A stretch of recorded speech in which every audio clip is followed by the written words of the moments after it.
Welcome to the Leroy Carlton Show. I am your host, Leroy Carlton, and as always, God is in the forefront of everything that we do. And I would like to start off with a quick prayer. All right. Dear Lord of grace and mercy, whatever this day holds, be with me. Help me to embrace the distractions and the troubles that may come or the ones that already assail me. Help me to trust in your mercy and your knowledge that you will be with me in every difficulty and trial. Thank you for meeting me in the midst of struggles and filling me with renewed hope and possibility.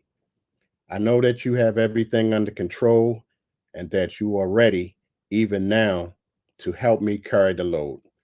I ask for your favor this day for all who look to you in guidance and mercy. Grant us courage to move in the direction you would have us go. In Jesus' name, amen. Okay, welcome again to the Leroy Carlton Show. And the guest I have for you today is a power couple. Yes, I said a power couple. Some of you know them, some of you don't. For me, I met them at a company that I will not mention, but I would see them all the time on Zoom with this group that we had called the Cross Country Crusaders. And I would see them all the time. And then when we had our big event, I got to meet them for the first time. Now, when I met the male, because I won't give you the names yet, when I met the male, he was a huge dude. And I'm looking at this dude like, wow. And then his wife, who was the sweetest person you could ever want to meet, I met her.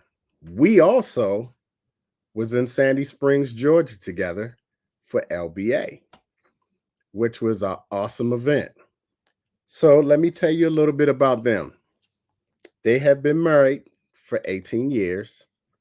They have two kids, ages 20 and 27, and they have two grandkids, ages 6 and 8. Now, for the female, she graduated from Texas Woman University on a softball scholarship where she got a degree in, oh my goodness, kinesiology. Excuse me if I messed it up. But if you don't know what that is, it is the study of mechanics and movement. So there you go. I'll let her correct that when she come up. She was born and raised in Texas. She became a personal trainer for 12 years, worked in American Airlines for 5 years, and now she's building a massive business with her family. Now, for the male, he was born in Grand Rapids, Michigan, and I know it's cold up there, but he's been in Texas most of his life. He is a master electrician and retired from construction as an executive after 30 years. After 4 months, he retired his wife and they started a business with their closest friends and family. His primary focus is helping others improve their financial future through education and personalized strategies. Now, they both are owners of Elite Financial Education and Investment, which is financial services and a coaching company. They also have Elite Financial EDU, which is agent development, and Elite Success Systems, which is a business management platform. So, if you're wondering about the power couple that I am talking about, I am currently talking about Ed and Kim Cross. So, I'm going to bring them in. Bam. Welcome to the show. And thank you guys for doing this. I appreciate it. Thank you, Leroy, for having us. We're Thank excited. you. Hey, not a problem. Now, I have 8 questions that I have for the both of you. You can answer them any way that you want to answer. They're nothing difficult, but they're very entertaining. Okay, and we're going to go ahead and kick this off. The first question that I have for you: what is the one thing that got you interested in the financial industrial? I wasn't. I was not at all interested. So I guess I would just have to say my husband got me interested. That's true. That's true. It was a lot of begging, a lot of prepared dinners to get her on board, a lot of schmoozing. But for me, Leroy, it was the fact that I never thought that I could get into it. Honestly, I've always been a numbers person. I've always been into finances. I was very good with budgeting. In fact, that was part of what helped me excel in my career. I had to manage, $1 million budgets and projections and billings and cost analysis and all this stuff, and I did that very good for our household. But I didn't really know what to do with growing my money. So I literally thought you had to have like a degree. I'm not. She's the college one. She's the smart one. I'm the dirty hands guy. So I don't have a degree. I didn't think I was smart enough to do it.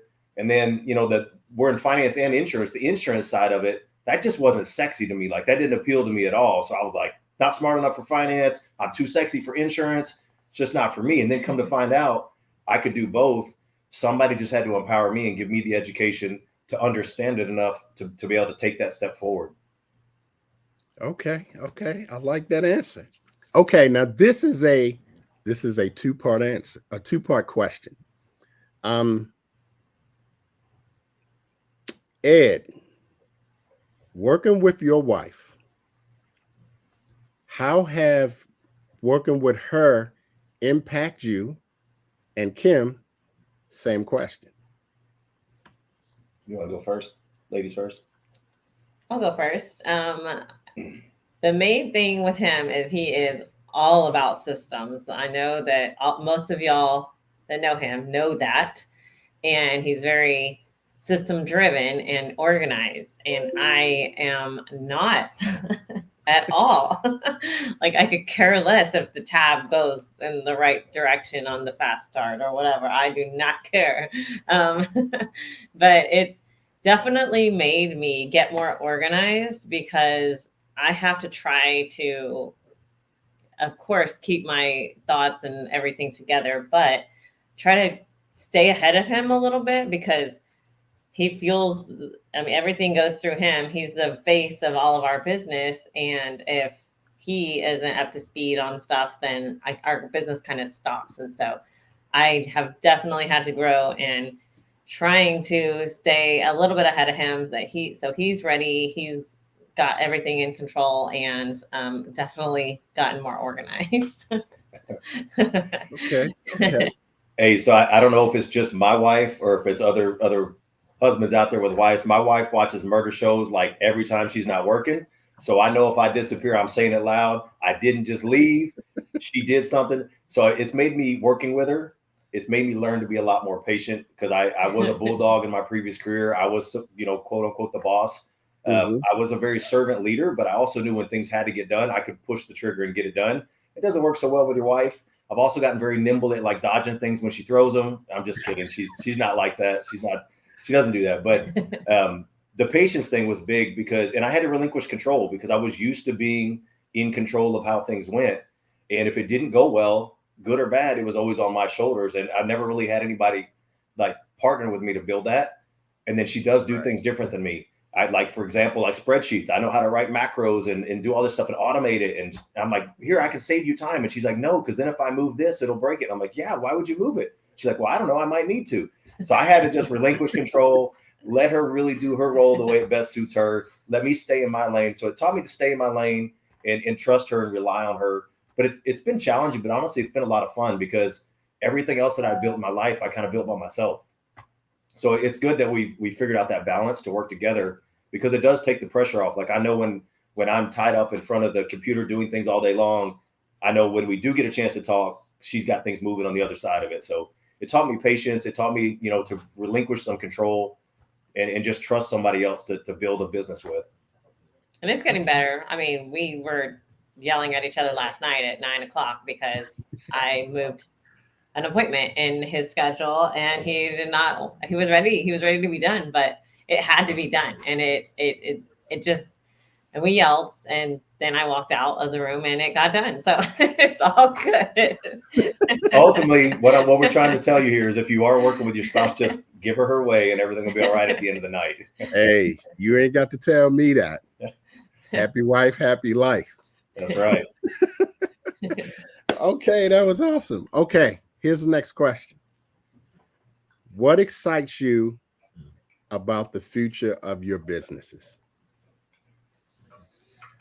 I don't know. Let's see.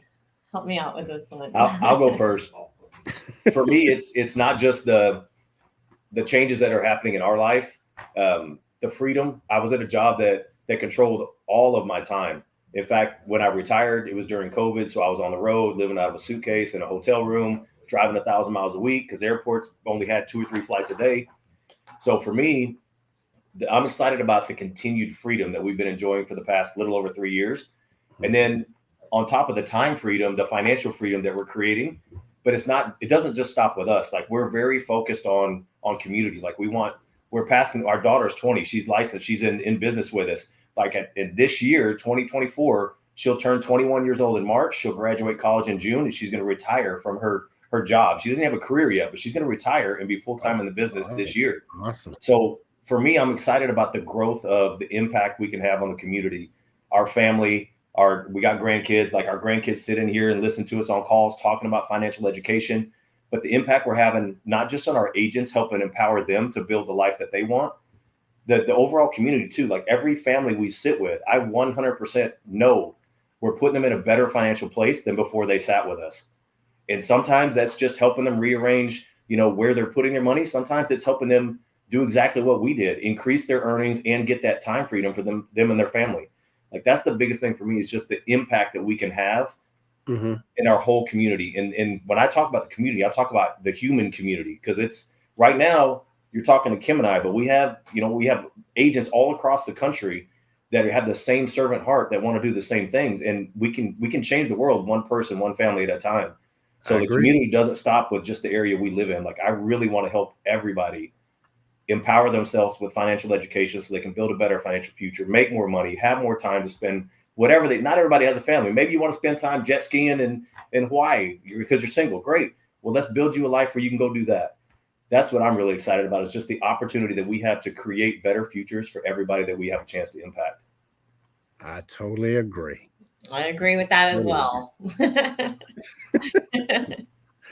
Okay, this question is for Kim. You were born and raised in Texas, right? Yes. So, looking at your life now, how have being raised in Texas impact the life that you're living now?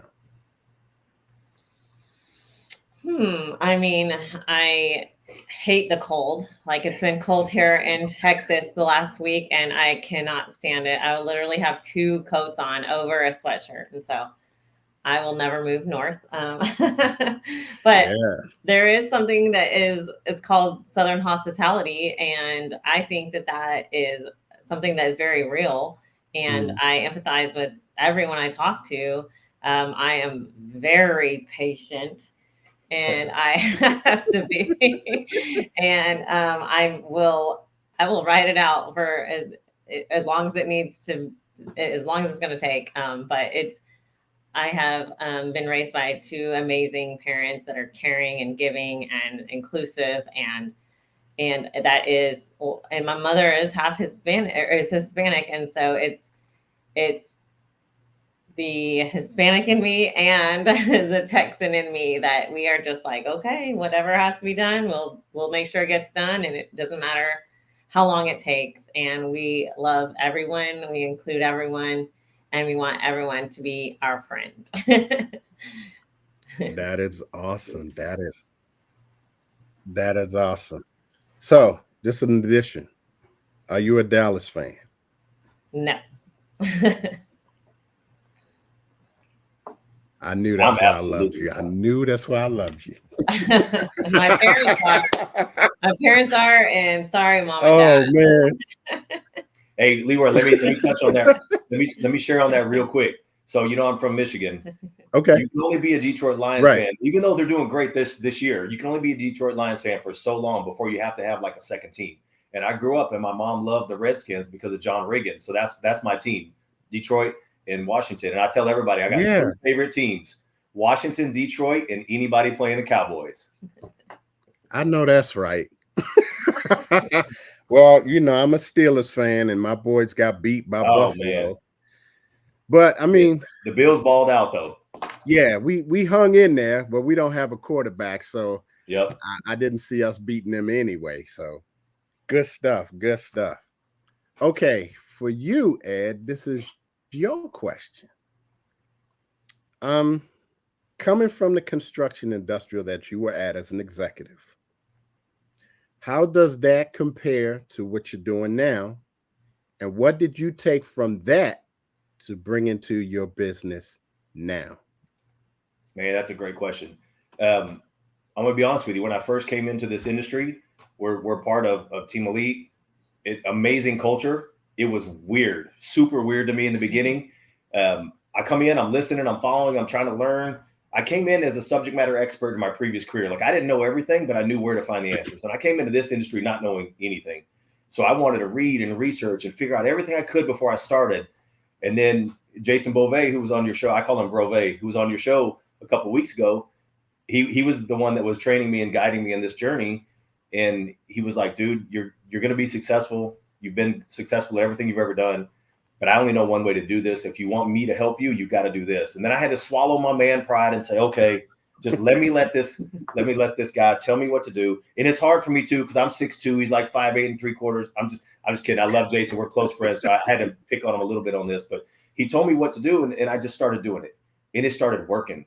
And then when it started working, everybody's like, oh, Ed, you're a stud. Great job, man. Can't wait to meet you. And I'm like, everybody's being so nice and complimenting me. And I'm like, all I did is do what I was told. Like, it was weird. It was really weird how embracing the culture was. Right. But now it's something that I love the most, because everybody truly cares about celebrating other people's wins. And that's not the way construction is. Construction is very backstabbing. They're very cutthroat. You can't actually tell anybody what you really want as a goal in construction, because they'll try to hold you back. Trust me, I did that my whole career. I had to fight through adversity, because I tell people, yeah, I want your job then. And then they try to hold me back because they knew I was coming for their job. But here it's just different. We support each other. We help each other rise up. Just the amount of people that we can lean on and leverage. And again, going back to working with my wife, having somebody that I can depend on.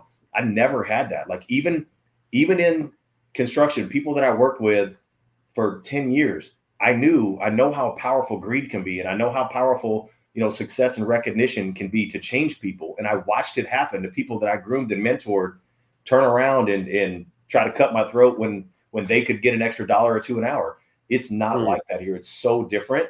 And it was such a culture shock at the beginning, but it's so refreshing. It's so amazing. I wish everybody could get a piece of what we get to experience every day working with our team and our leaders and our mentors, because it is truly life-changing. And then on how did that help me prepare for this? In the beginning, I didn't think it did. I literally thought that everything that I'd learned up to that point was for construction. It was for electricity, for electrician work. It was for building buildings and leading construction teams. And then eventually it took time. And again, the leadership that I had allowed me to grow through that process. He could have very easily told me in the beginning, do this, do that, do this. I probably would have rebelled and not really done it, because I don't take, orders that well. That's why I never went in the military. But he let me grow into that role. And I started realizing that leadership is leadership. And I went through extensive leadership development programs in my previous career, because I was managing, up to 200 electricians and 40 people in management at a certain point in time, and $40 million worth of work per year. And that's a lot of responsibility. So they put a lot of training and developing into the executive leaders to be able to handle that. And I thought that shut off when I retired and went into starting a new business. And over time, I started realizing that leadership is leadership. It was the same things that made me successful there were going to make me successful here. I had to start accepting those gifts that I had and those things that I had learned and start using them here. And I had to take out some of the bad language and some of my halfway Spanish, because that's what we use in construction, and start just delivering the same messages and information. And that's when our business really started moving, because I stepped into the role that I'd been preparing to do for all those years in construction. So it translated very well. It also helped me because I'm system and process driven. I spent a lot of time in continuous improvement for all the companies I worked at. Mm-hmm. So when I came into here, again, the leadership recognized that I had some different skills and talents, and they allowed me to get involved with developing some of our systems. We have an amazing 12-step system that it's been proven successful for 2 years now, creating multiple successful entrepreneurs. And a lot of that started from the skills that I'd learned in my previous career.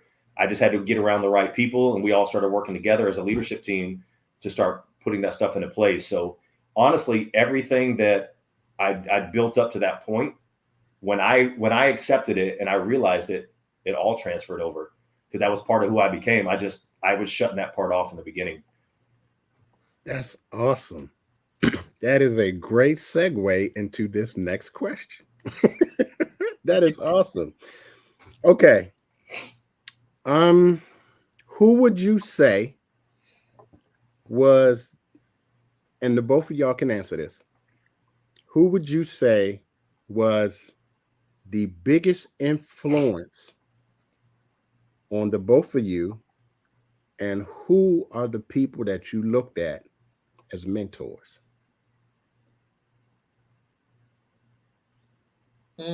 Through life, I would say my mom. My mom is amazing. She is the glue that holds our entire family together, the sweetest, cutest little thing ever. But she's only 4'10", and I got her beat by like 2 inches, maybe 2.5. But I'm glad you got this recorded, because she usually tries to say she's 5'1", and I'm like, "You're 5 foot, babe." I know. So she said 5 foot. But I just keep planning and striving to be like her. But in this business, I mean, there's so many, because Rove is just, he tries to push all the credit away from himself, but he's pretty strategic in what he does. And right. One of the things, even we were actually about to get divorced whenever we joined this company, or joined in this industry in 2020. And he just was so strategic in getting us not to get divorced. Every time I would like run in the room to grab something or tell him bye or something like that, he would pull me in the room and start having conversations. And he was very instrumental. And needless to say, we're not getting divorced anymore. Awesome. But Jason was amazing. His wife, Des, just was patient and helping us and trying to become a power couple, because they're amazing at running their business with 6 kids, and we don't even have 6 kids. And so, but there are other people that I could credit to showing me, having patience with me, like Jesus Villalobos. Oh my goodness.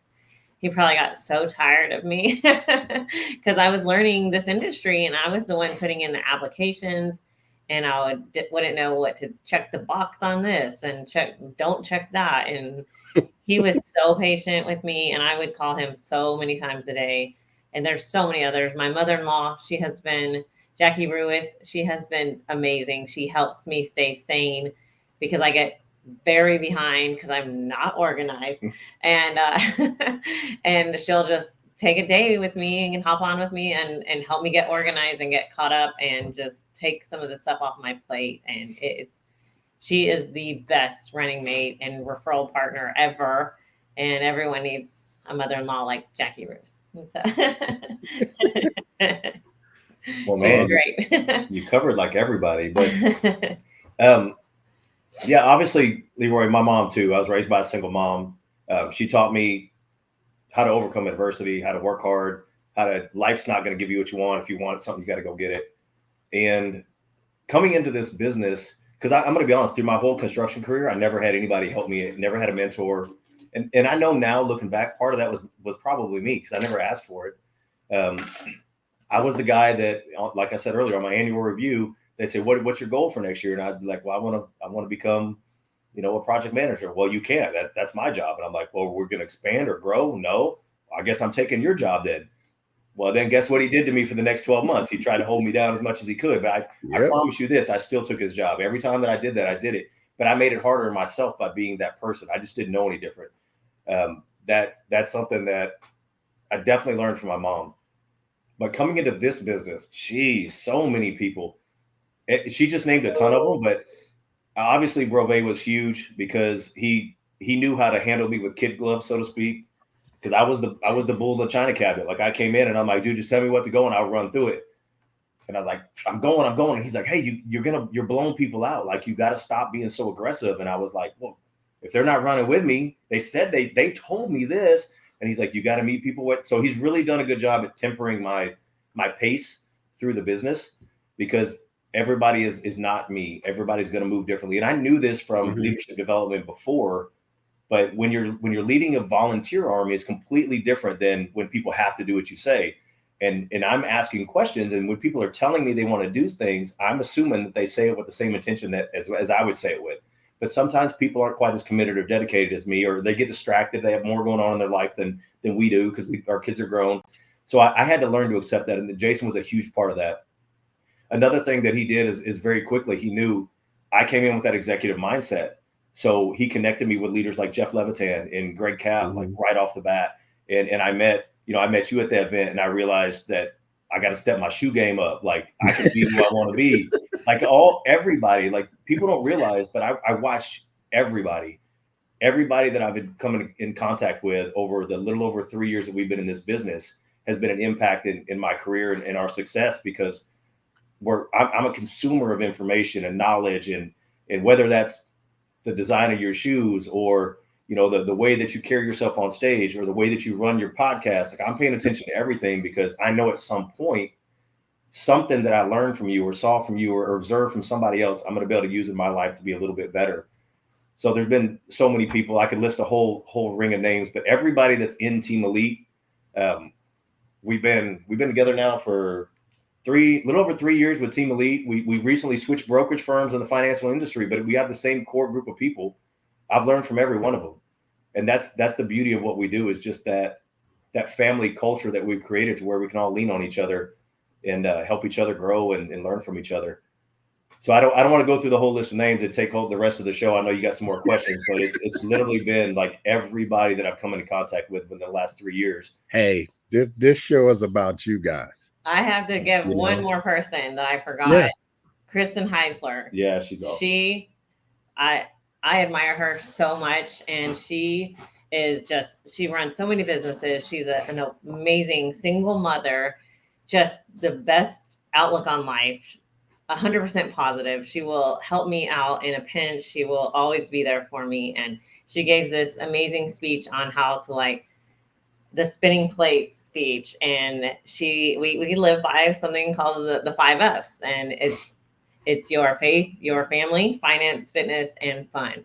Right. And so she said that whenever life gets overwhelming, you go in that order. So if there's conflict with your family and your faith wins because it's in that order.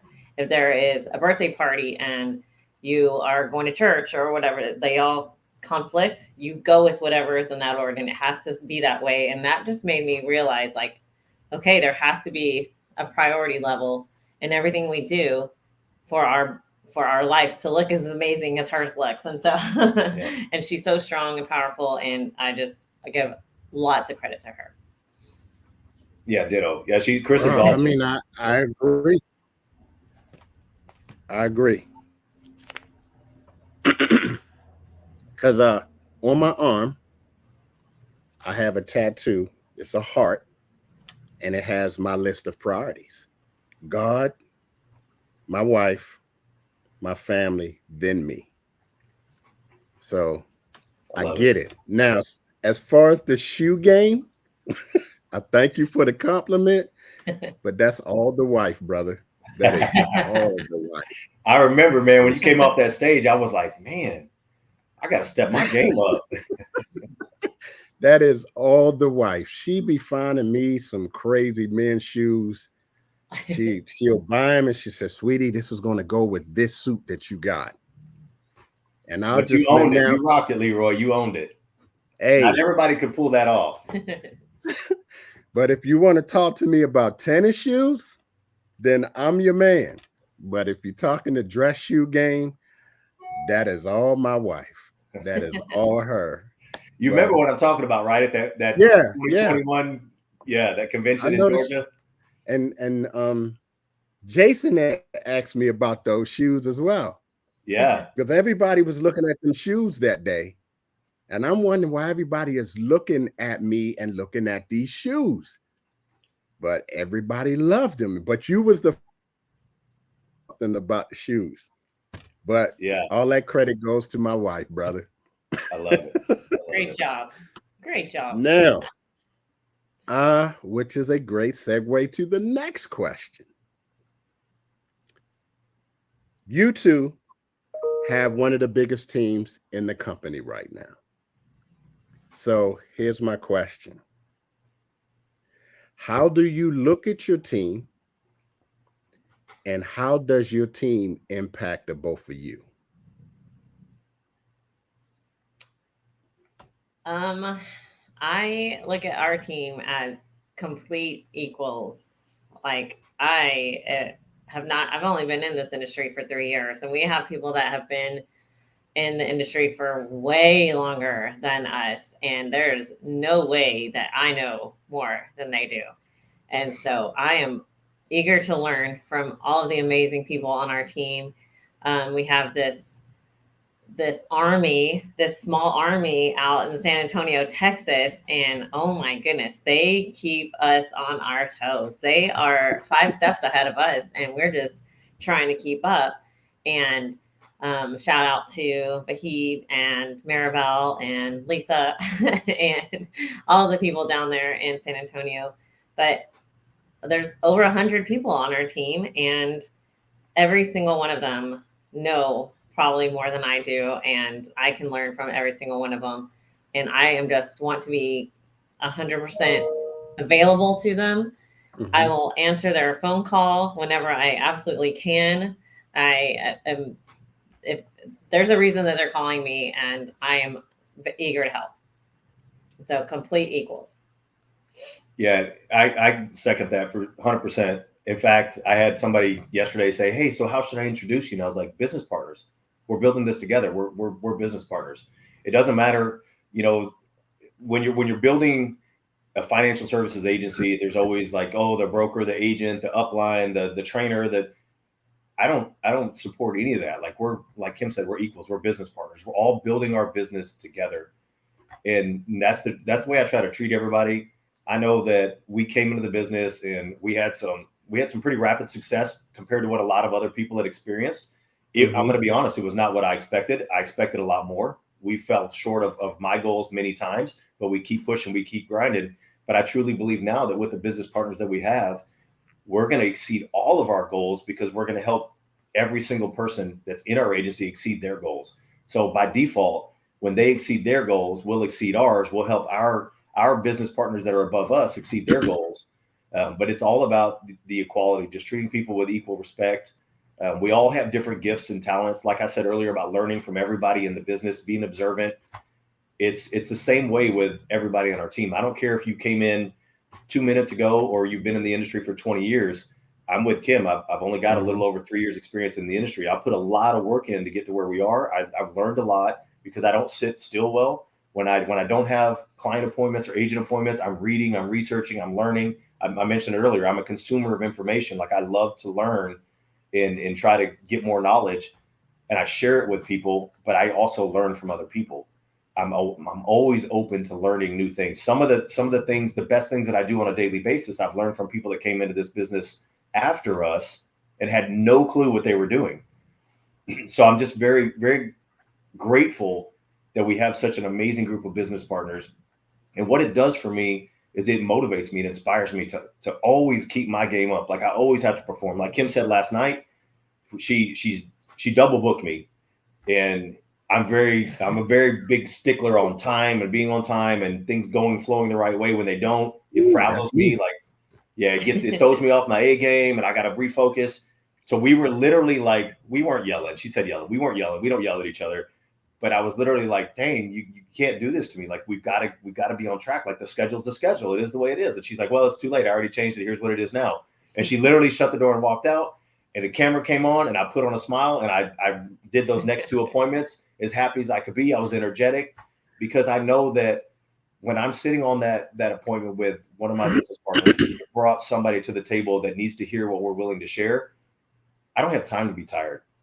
I don't have time to be off my game. Like, I get one shot to show this family the impact that we can have on their financial future, the impact that we can have on their legacy building, on their getting out of debt, like whatever it is that they're looking for.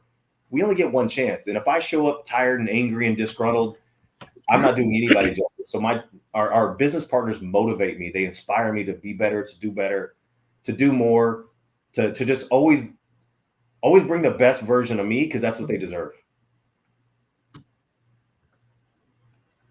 Uh-oh, Leroy, you froze, or you were taking a nap for a second? Yeah, I don't know what the heck was going on, but my wife has a question for y'all.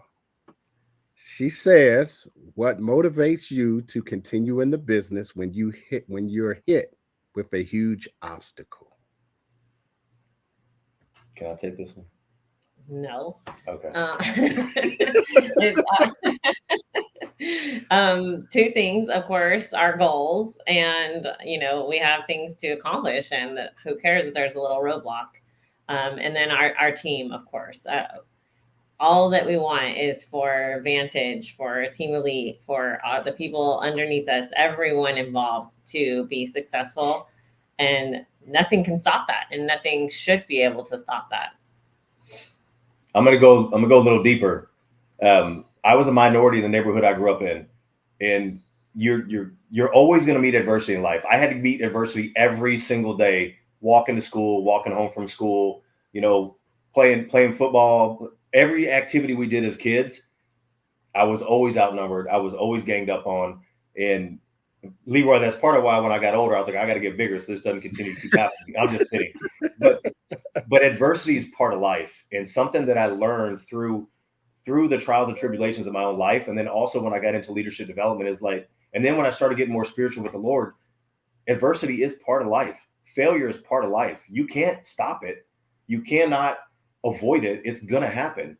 So my concept on it is, whatever it is, hit it as hard as you can, as fast as you can, climb over it, run around it, run through it, get somebody to lift you over it, pull somebody over it with you, whatever you got to do, just get past it, but then get set and get ready, because there's another one coming.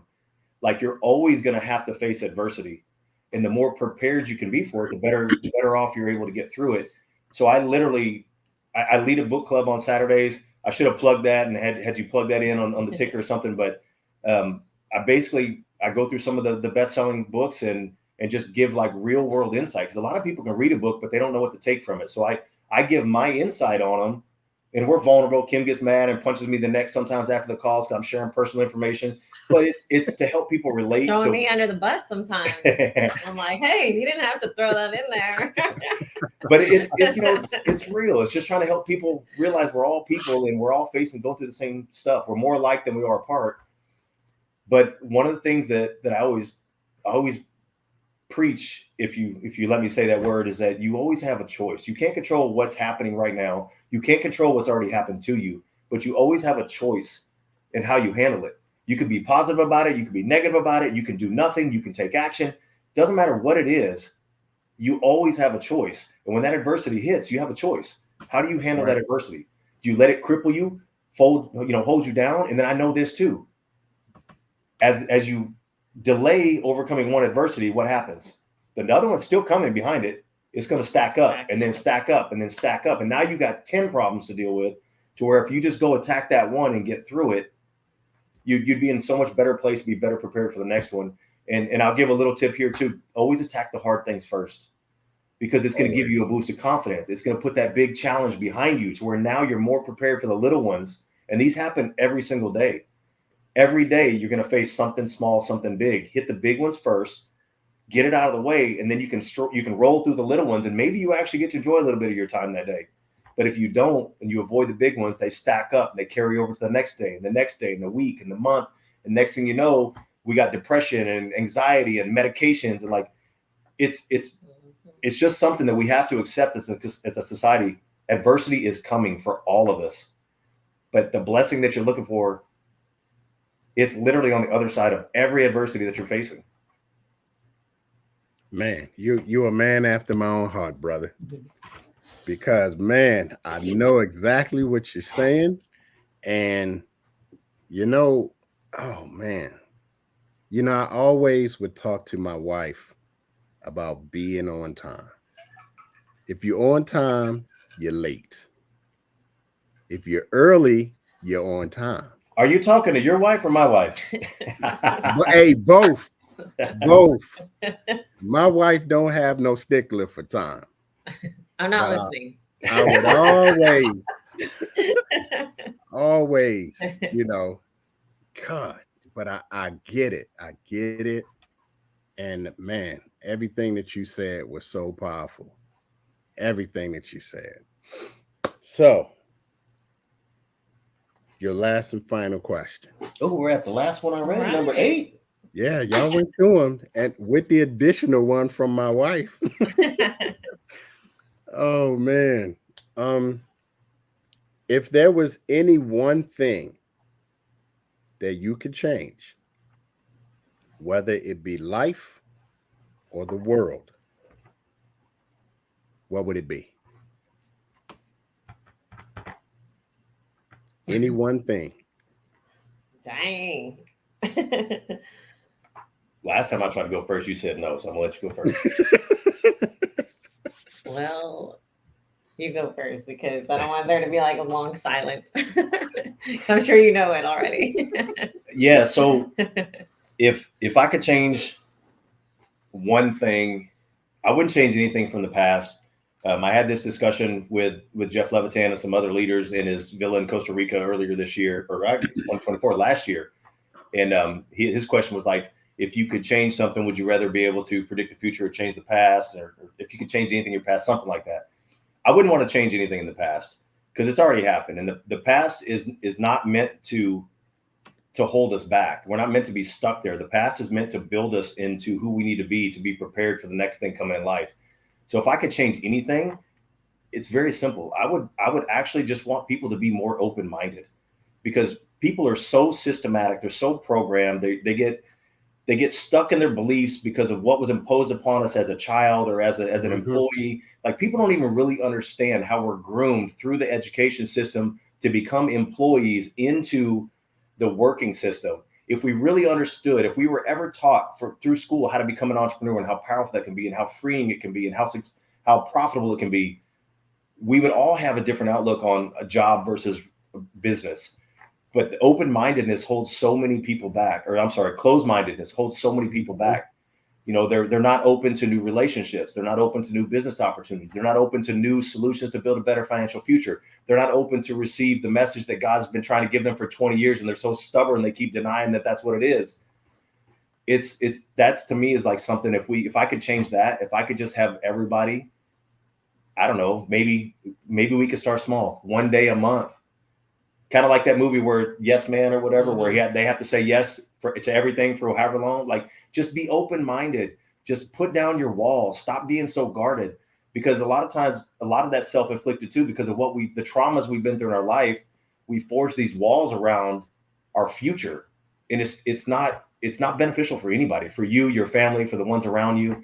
And this is something that I've learned from my mom, like the transition I've seen in her throughout her whole life, is that she's been through a lot, but it made her who she is to become who she's destined to be. And some of us are so close-minded that we never get past the "this is who I was" part. We stay trapped because we don't open our mind to see what else is out there for us. I'm not a big dreamer. I'm not a big visionary. I'm more of a tactical, tell me what needs to be done. Let me game plan it. I'm going to figure out a way and a process and a system to get it done. But I've really been working on this a lot lately, because there's so much opportunity out there. I've seen, and I left the name out earlier too, like Andre Pennington coming into this business and coming into this world has changed my life. Like, the way that I've thought about things. Literally, I watched the guy. We went to Arizona for an event, and he's like, "Hey, what is that, your rental car out there?" And we had a souped up Charger. It was a nice rental car. And I was like, "Yeah." And he's like, "Oh, let me see the keys." And I was like, "Why does he want to go drive this rental car?" And he took the keys and handed me the keys to, at this point, he had, you know, a nice C8 brand new Corvette. And Right.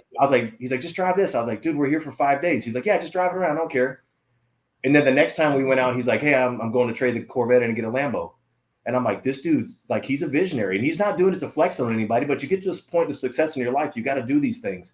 But he had to open his mind to make that step from that Corvette to that Lamborghini. And all of us, we have to do some kind of unlocking or opening our mind to be able to get to that next level in life, whether it's next level of success or love or whatever it is that you're looking for. I would just want everybody to be more open-minded. Man, that was awesome. And I will top that. I will expound on Mr. Pennington. You know, talking to that dude make you really sit back and take a look at, and he like, hold on, man, let me take a look at myself real quick. Yes. Hold up, because that dude is so humble. Yeah. And with everything that he accomplished, you know, I could talk to that dude for hours. Yep. You know, and he will talk to you. He'll do the same thing. He surely will. He will give you feedback real quick. And I love his outlook on life, you know, and I always say in my videos that 2023 was a transitional year for me, you know, because I went through a lot in 23. And looking at now, and I say 2024, it will be no more. No more negativity, no more toxicity, none of that. Because I'm around people that care.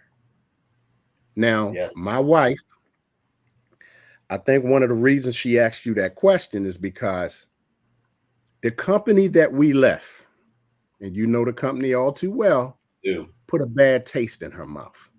Mm-hmm. It really put a bad taste in her mouth. And for me, you know, it was like, well, I saw the playing field for what it was. So it was no problem for me to just go. And I don't even think I told Jason when I left. But he didn't even know you left. Yeah. I just noticed you weren't on the meetings anymore. Exactly. And what's up with that, by the way? You didn't have to be in that old company to be a part of the Cross Country Crusaders. You still could have joined us. You're right. But I had to detach myself from everything. And that's including the good people that was at Cross Country Crusaders. Because, and I think that's what hesitated my wife from wanting to come back, because of the bad taste that she got there. But she see what we have now, and she see where we're going, and the future is bright. And for the culture that we have and the culture that we're building, and I always stress that in my videos, this is where you want to be. Yes. So I challenge the DMV all the time. For all of the agents that's in Maryland, DC, and Virginia, I challenge you to contact me, and let's talk about the culture you're in compared to the culture I am in. And I did a video today on evolve and fossilize. I'll just leave it at that. You'll see the video. I love it. Tommy, I know you're listening. Yeah. This is different. We got you. This is not the same old, same old. We're intentionally building something different where people with the right heart have every opportunity to win and succeed. And we do it together. There's no leaving somebody behind, no outshining somebody. We shine together. That's right. That's right. Man, this was an awesome show. Again, another awesome show. I got to ask you, like, we can't end without asking you a question. You've been such a graceful host. Leroy, let me ask you a question. I mentioned it earlier when we were talking a little bit before. I see maybe some oversized sport coats. Let your wife pick your shoes. You're on stage, maybe with a TV show, something going on in the future. I don't know. But what do you see, or what are your goals for this Leroy Carlton show that you're building right now? How big is it for you? How much are you trying to do with it? Like, what are your goals for the show? For me, you know, when I came to Jason, because I had prayed, I told him that I had sat down in my living room, Because every day I'll try to take 10 minutes out of the day and just sit in quiet. Just sit there, do nothing, and just pray.